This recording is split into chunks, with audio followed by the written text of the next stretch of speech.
ففي مرة دخل على امير المؤمنين ابي جعفر منصور، فوجد بيد ابي جعفر طبقا من اللوز في قصة تحفظون لكم، انظر الى اشعب كيف كان يحفظ القرآن، هذا عجب. فامير المؤمنين يعلم مدى حب اشعب للطعام، يجلس على كرسي المملكة كده، كرسي الامارة، فيأخذ لوزة من اللوزات ويلقيها الى اشعب، ففتح اشعب فاه فالتقطها، يعني ما عنده وقت ياخذ باليد ويضع، ما في وقت. ثم نظر الى امير المؤمنين، وامير المؤمنين يعرف ان اشعب ينتظر، قال يا امير المؤمنين ثاني اثنين اذ هما في الغار،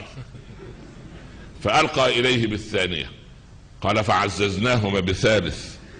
فالقى اليه الثالثة، قال قل خذ 4 من الطير فصرهن اليه،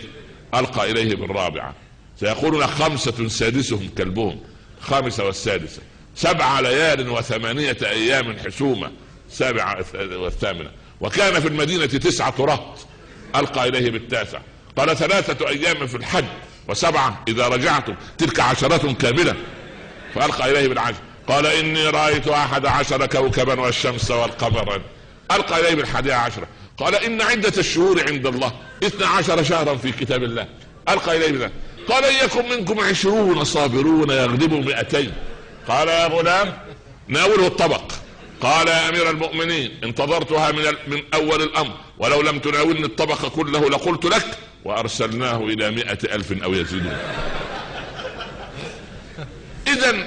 اشعب رغم اكله وحبه للطعام لم ينسى الاعداد في القرآن، وذلك حامل القرآن انسان القرآن دائما يتعايش معه، متعايش مع كتاب الله، متعايش مع القصة القرآنية، متعايش مع هذا المنحى العجيب.